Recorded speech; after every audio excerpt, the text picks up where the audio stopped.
ulug'lar duo qilishar ekan. Parvardigor, menga tashvish berma.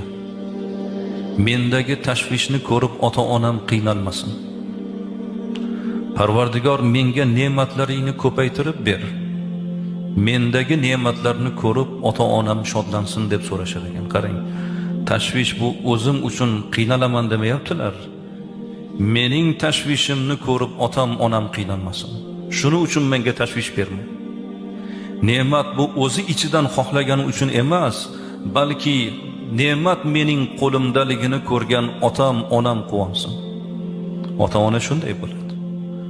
Farzandida bor bo'lsa, farzandini qo'lida bo'lgan farzand qanchalar xursand bo'lsa, undan-da ota-ona xursand bo'ladi.